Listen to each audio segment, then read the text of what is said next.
Today we want to start off with a homework problem by request. We've got homework 7.4, problem number 5. Wiley Plus is going to throw variations on this, but they'll all have the same characteristic. This is constant over a quadratic with complex roots. That's the first thing that we want to identify about this. Constant over quadratic with complex zeros, degree 0 over degree 2. So we know we're going to end up with arctangents. That's the first thing that we want to notice. The problem as stated in the homework tells you what the substitution should be, which I think is dick move on the book's part, because it's preventing you from thinking about the problem and trying to see those things. It's just saying, here, do this and follow your nose. So take notes. Wiley Plus, stop telling people what the substitution is if you want people to learn what the substitution is. If you don't think this is important enough for people to actually understand, then don't just don't include it in the book. I mean, these are really simple decisions, but I'm getting distracted. What we want to notice here is that we have degree 0 over degree 2, and this is going to give us arctangents. This is just on first inspection. We see this as constant.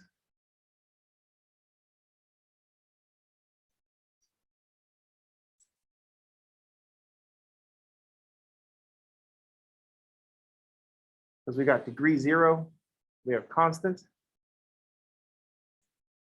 over quadratic with complex zeros.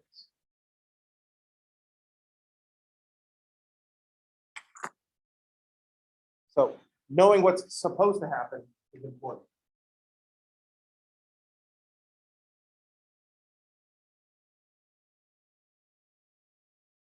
The way this problem is set up is that we're going to do a trigonometric substitution. So we're going to use trig substitution on it.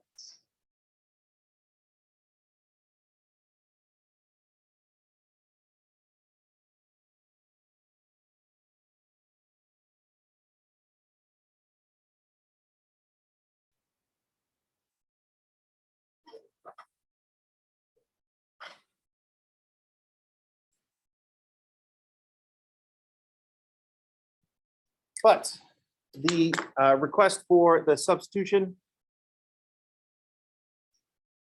does mean that we're supposed to be doing trig subs. So let's do a trig sub. First thing we'll notice is that we have a constant over a quadratic with complex zeros. When we have a quadratic with complex zeros, we want to write it in its vertex form. I don't like this x squared plus 6x plus 90. I want to write that in its vertex form. What are we really dealing with here? So x squared plus 6x plus 90. I need to write, I need enough to complete the square. I have an x squared plus 6x. Then what I need to complete the square is half of 6 is 3 squared is 9. Then what's left over is 81 in very predictable fashion. So those first 3 terms are x plus 3 squared, and then plus 81.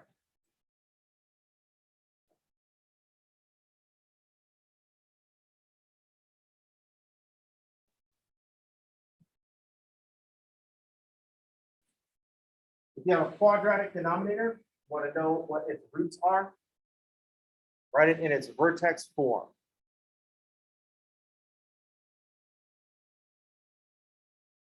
If you didn't know that that we're going to have complex zeros, you would start off by doing this anyway.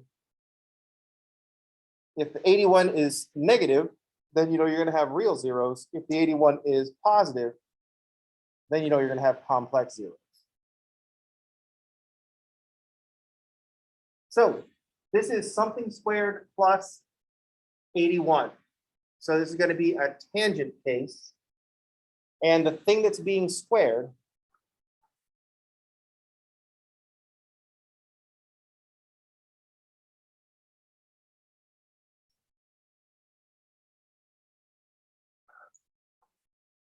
So this is a tangent case because it's something squared plus something else squared.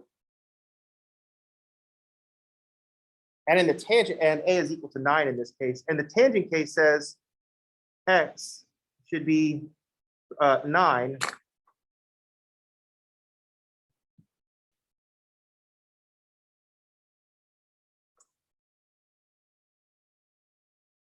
tangent theta or t.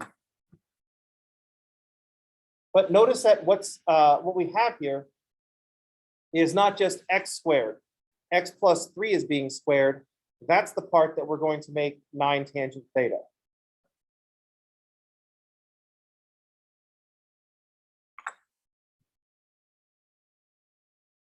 This is the strategy.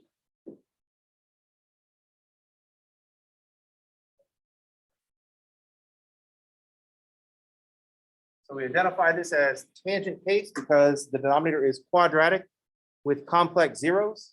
So we know we're going to get arctangents. Let's demonstrate that we are knowledgeable about trig substitution, but not by following the instructions, because the instructions make that substitution where x is equal to 9 tangent theta minus 3.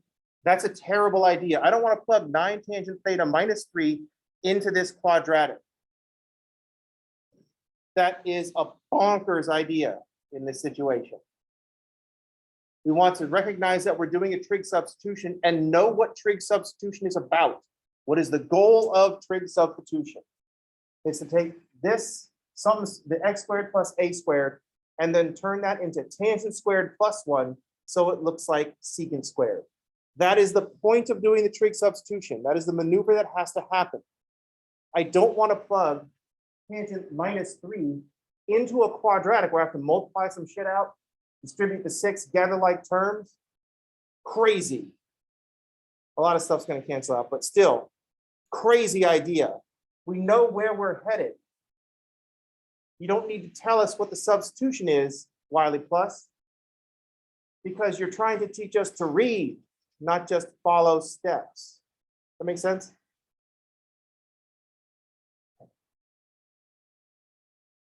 So I started this problem off by looking at what the read on the problem is. Degree 0 over degree 2. Complex zeros, trig sub. No square roots, so we should avoid the trig sub, but that's fine. We know we're going to get arctangent. All right. If x plus 3 is 9 tangent theta, then dx is still 9 secant squared theta d theta. When we take the derivative of everything here, the constant drops out anyway. So there's our dx.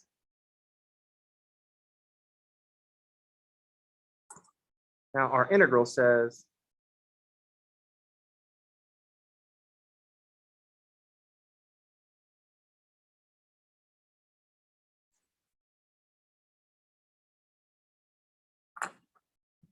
I'm just going to replace the x plus 3 with 9 tangent theta. So 27, you can stay. X plus 3 is getting replaced with 9 tangent theta.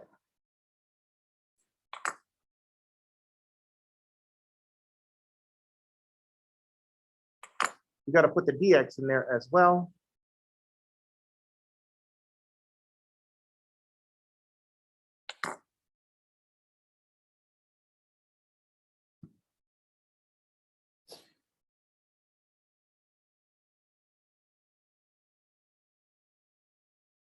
We have made our substitution. Now we do the thing. We're doing a trig substitution. This is the thing that happens. This is going to be 81 secant, 81 tangent squared.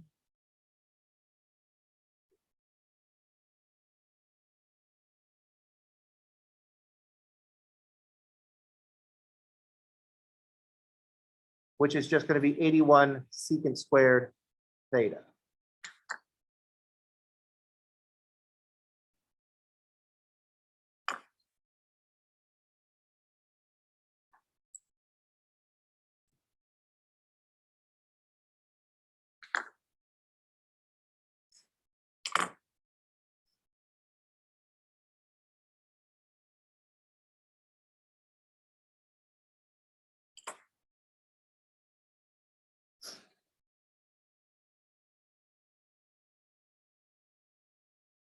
Now a bunch of stuff cancels out, like everything.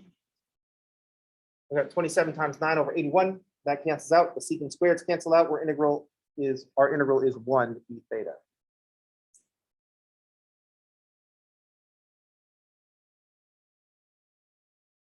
We should continue because there's been a curve thrown at us with this x plus 3 is the substitution. Integral of 1 is going to be theta plus c.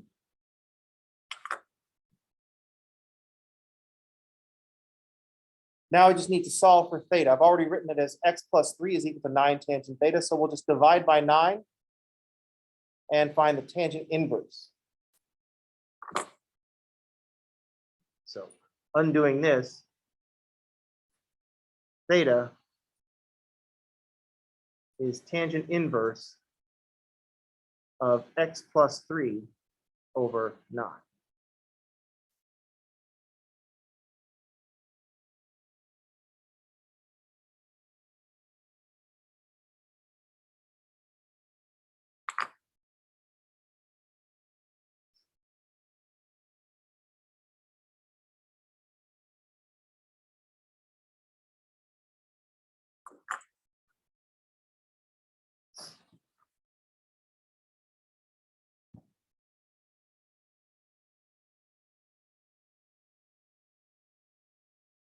So trigonometric substitution confirms our suspicion.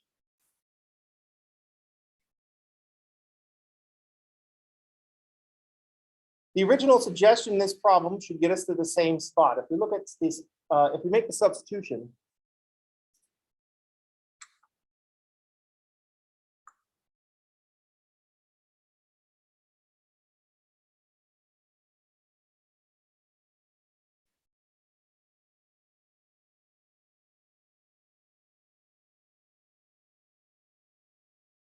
this is the same substitution as 9 tangent theta minus 3. So x plus 3 is 9 tangent theta is the same substitution as 9 tangent theta minus 3. This hint seems helpful, but it's garbage in this case. Calling you out, Wiley Plus, fix this. It seems like it's being helpful, but it's garbage. This is a garbage hint. Why minus 3? Because that's what's getting squared. That part's left out. That's why there's the minus 3 there. And look what we have to do if we just make this substitution into that polynomial. The polynomial, I'd have to substitute 9 tangent theta minus 3. That'd have to get squared.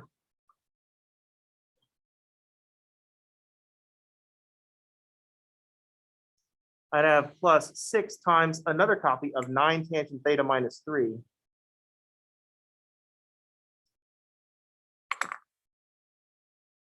And then plus 90.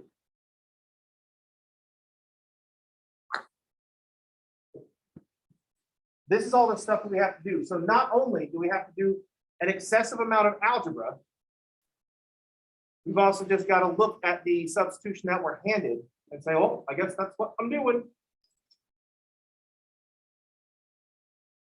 So we'd have to multiply this out. So 81 tangent squared, that one's going to be left over. Minus 2 times 9 is 8, 2 times 3 is 6 times 9 is 54. Tangent theta. Plus 9, plus 6 times 9 is 54, tangent theta. Minus 18, plus 90.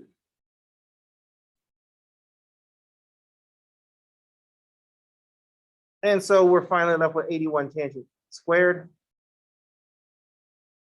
plus 81. That's what was supposed to happen anyway. The point is not if we do this substitution, then something different will happen.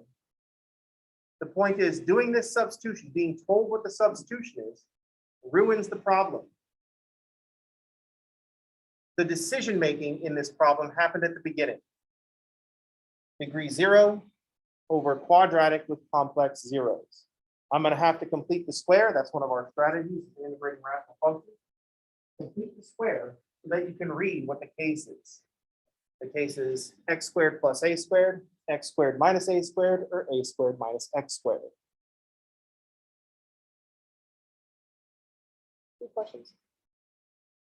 Sometimes I think I assign this problem specifically to call out Wiley Plus on their horrible decision to tell you what the substitution was. When the book tells you what the substitution should be, you should be insulted. You should be saying, listen, asshole, that's what I'm trying to learn how to do. If you just tell me, you've ruined the game. So.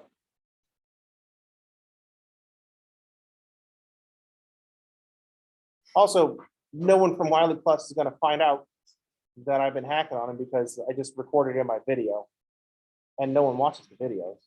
But like 5 people watch the video. Unless it's one person watching it 5 times. I don't know. Any questions? Comments?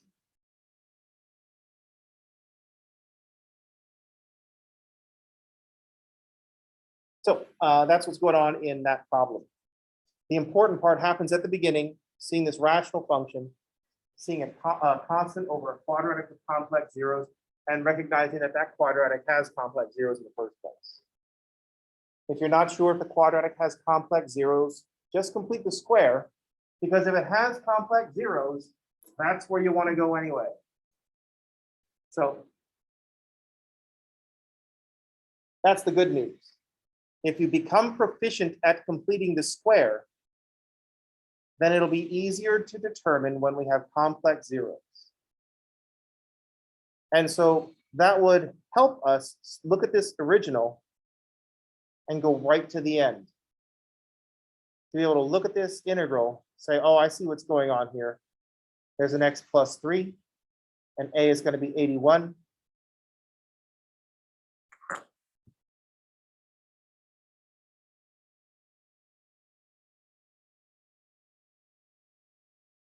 Any questions? Comments? Then all we have to do is work out the constant in front. If x plus 3 is going to be 9, if x plus 3 is going to be what's squared, and 9 is the constant that's being squared, then we'll have 1 over 9 tangent inverse of x plus 3 over 9. Then we'll have this 27. If we just multiply that by 27, then that's stuff out. Did I drop it? No, I didn't. Okay.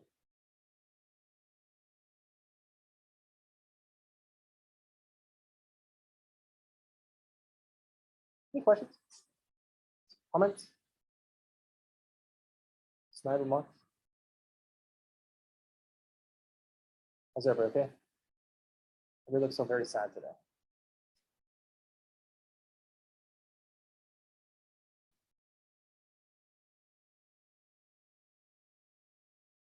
Pretty good for a Monday. We actually stretch coast to coast. We have not a continuous line, but someone in every column. So no, usually sometimes this middle row, it's like all empty.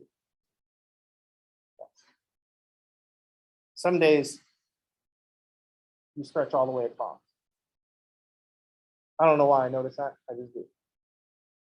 You know what I mean? Standing here talking about math, noticing dumb stuff like boards and where people are sitting. It's also funny to notice that you all have your spot in the class. There's no assigned seats, but you all sit in the same spot. I just remember in high school, the teacher being like, oh, we're going to have a seating chart, and being all annoyed that we're being told where to sit. If they just let everybody sit down the first day, the second day, the third day, and then make the seating chart, no one will give a shit, because the teacher will be like, oh, we're going to make a seating chart. Everybody's mad. Oh, so just stay where you are, and I'm going to put you in that spot. And you're like, oh, okay. Except for the students that will just naturally rebel against authority, not because there's any reason to, just because it's in their nature. Like some people will stand up to authority because it's the right thing to do, and not when shit doesn't matter. But other students will start rebelling just because, like if they sit in the same spot every single day, and you say, okay, now that's your spot and you have to stay there. then they'll start to want to move. They will not give one crap about where they sit until someone tells them that they have to sit there. Then the rebellion is on. You know what I mean?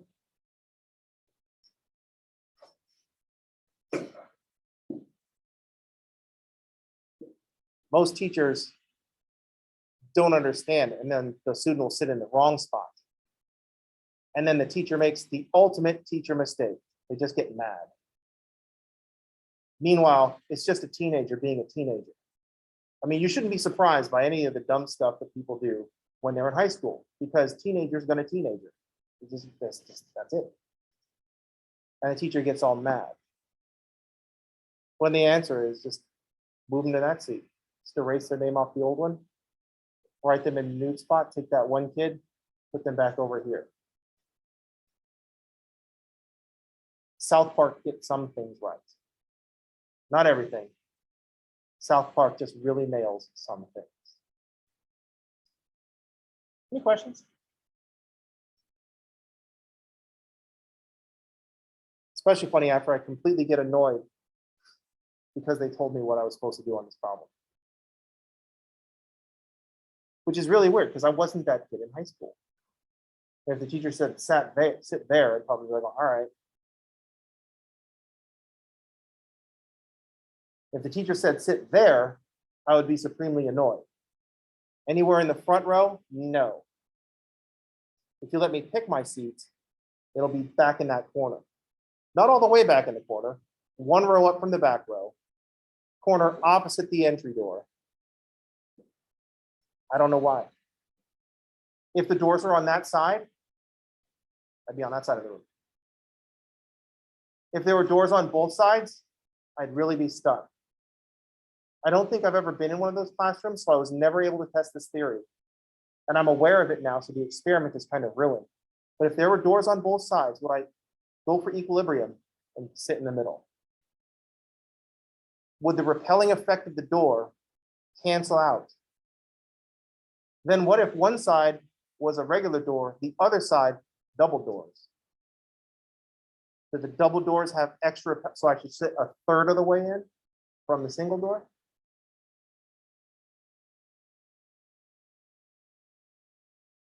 Bottom line is, I'm never going to be a student again just to test out this theory. So I suppose I could test it out in meetings, but then I'd have to go to meetings. Any questions on this problem? I keep getting the feeling that I dropped a constant, which is great. This makes it perfect for like confidently incorrect. I'm like, this way, and then I say, you dropped a 9 somewhere, Luke. Not the point. Any questions? Comments? Snide remarks?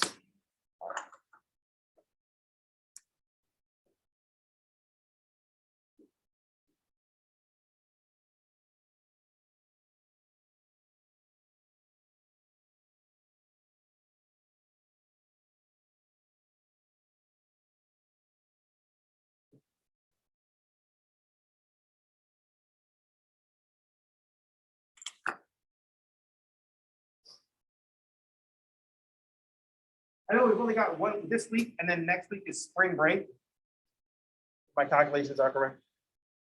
So we're going to put the idea of sequences, series, power series in your head.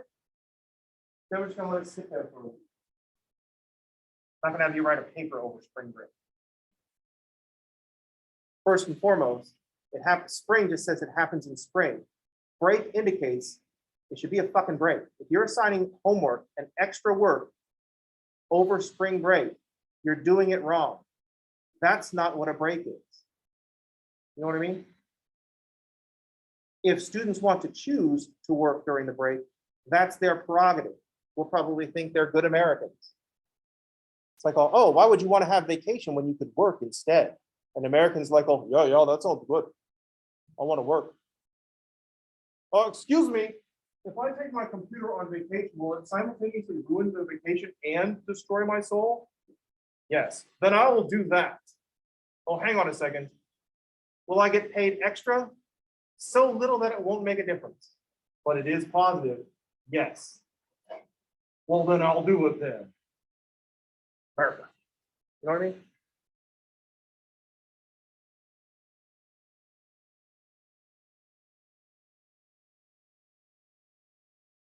Anyway, keep in mind that that vision of of what you're supposed to do is actually the opposite of what you're supposed to do in that scenario in the game of capitalism.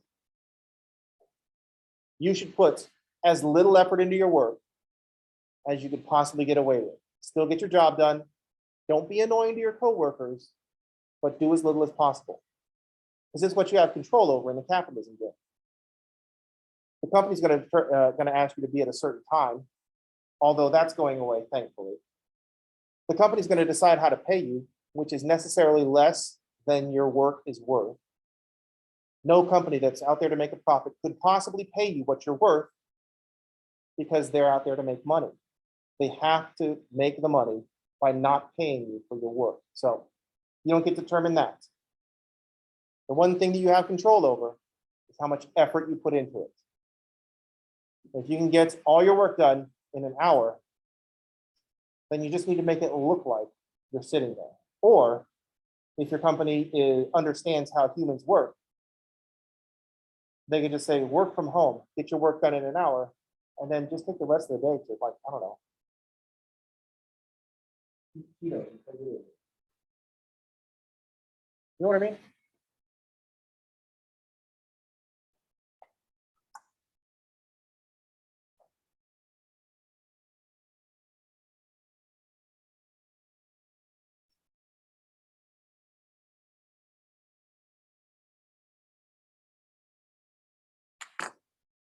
This is the way I view calculus at its core. Calculus is the study of infinity. The infinities that we've been looking at so far are infinitely thin. Once we started talking, we just started talking about infinitely thin.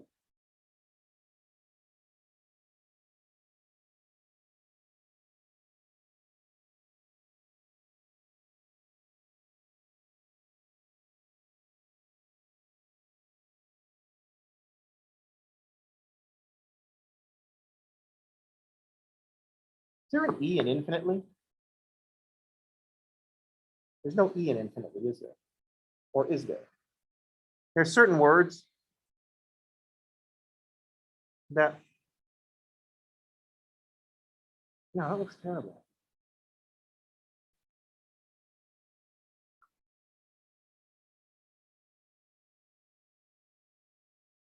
Abbreviate. We've been looking at the infinitely thin. The internet can't not know stuff. Is there an E in it? It looks wrong. I swear it looks wrong. But when I write it both ways, it looks wrong. In my mind, if I was in charge,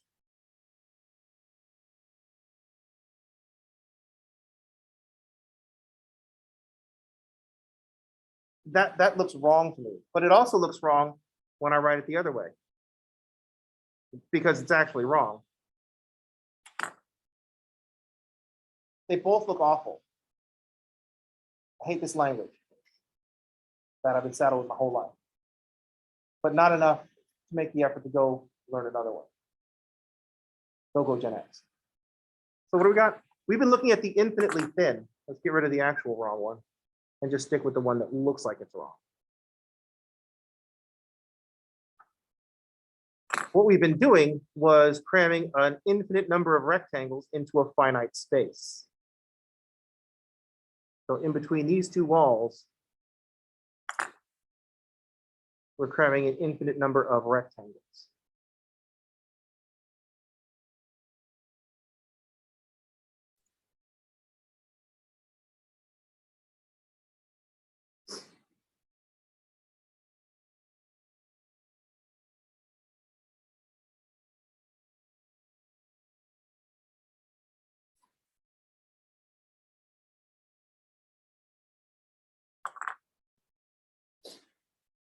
That's the infinity we're looking at so far. There's an infinite number of things that are all crammed into a finite space, so they're infinitely thin.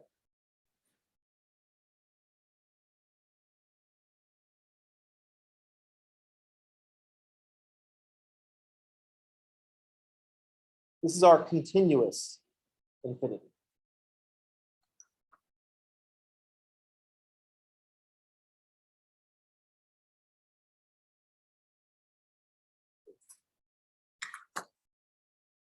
This is how we envision our continua. Even though there's no next real number, we imagine making the distance between real numbers infinitely thin.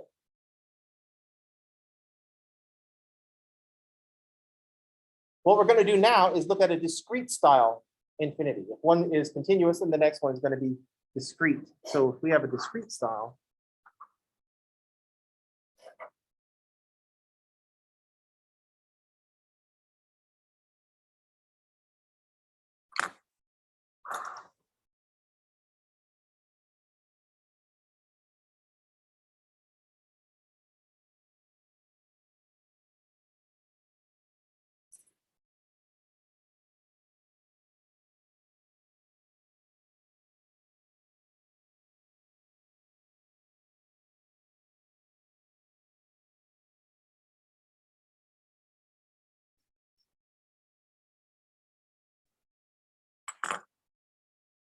so rather than taking an infinite number of things and turning it into a finite space, therefore making them infinitely thin, I'm going to make all the things the same size. I'm going to be able to count where they are.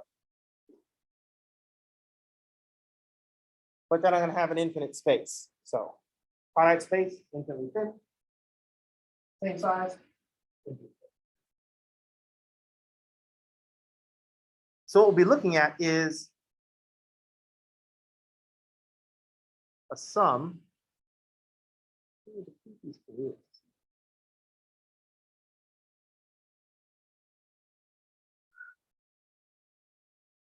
can't remember this is an A, a C, or an S book.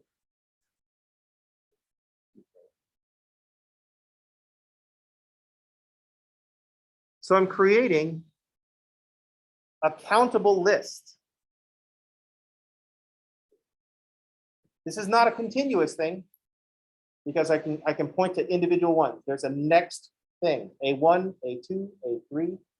But now I'm going to take this and send it off towards infinity. So we have an infinite number of things, but we're allowing it to run out to infinity and just making them all the same size. So we can make the next one. So we can have a discrete list or a discrete sum. This is very different from the sums that we had in integrals. In integrals, we're getting an infinite number of terms, but they're all getting smaller. Here, we'll have an infinite number of terms, but we're not going to say they have to fit in a space.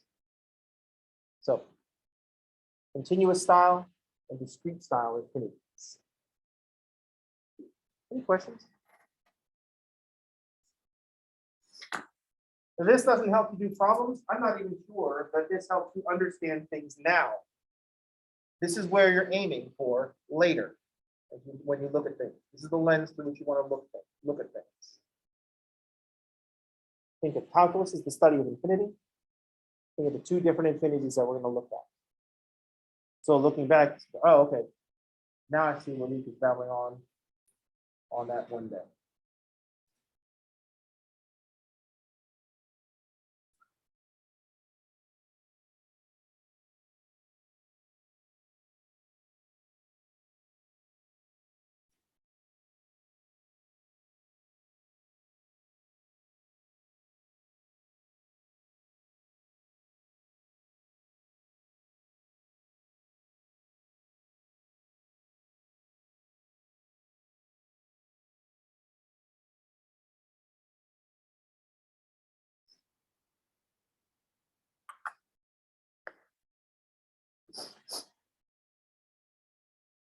So our next big thing is sequences, series, power series.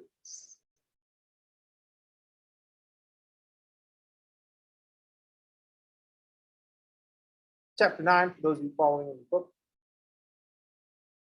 If you're not following along in the book, it's still chapter 9.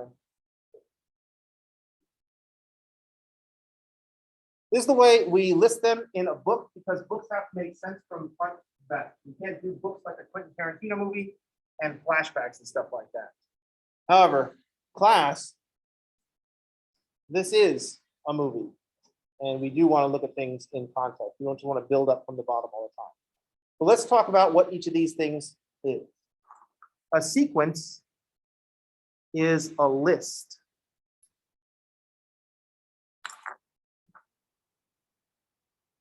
Inherent in all this is an infinite list, but we're just going with one word. A sequence is a list. An infinite list. So S1, S2, S3, and so on. It's just a list.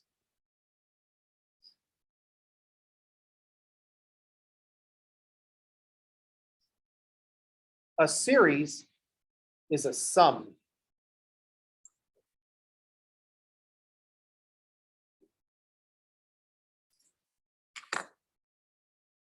A discrete sum with an infinite number of terms. So a sum will look like A1 is the first term, plus A2, plus A3, and then it just goes on forever.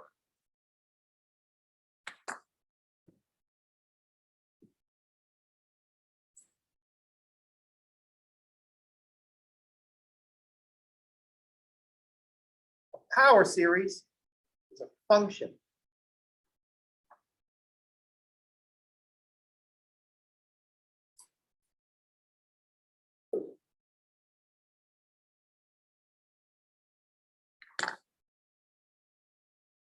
Be careful, the people around you which you refer to a power series as a function. And it's actually not returning an output that looks like a number. But we're going to plug stuff into it. And so that's going to work for us. We're going to think of it as a function because we can plug stuff into it. In particular, the power series is going to look like a polynomial, but with infinite degree. It doesn't make sense to call something a polynomial and say this degree is infinite. That makes it a power series, not a polynomial. But it's super helpful to say, remember polynomials? And you're like, oh, yeah. Instead of stopping at the highest degree, keep going. We're going to think of the power series as an infinite degree polynomial.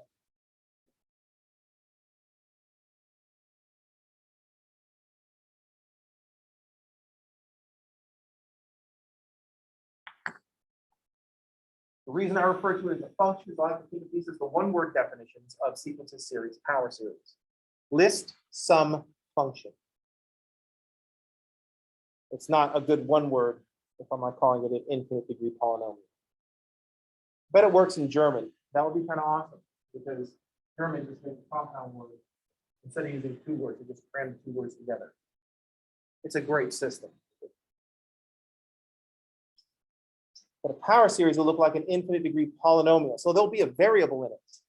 There'll be coefficients C0 plus C1x plus C2x squared, C3x cubed, and so on. There's a variable x.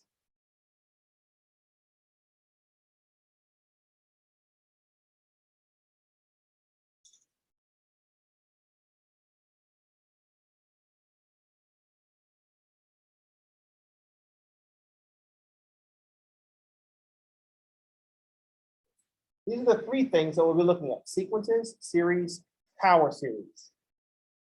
The goal is to look at power series. That's what we want.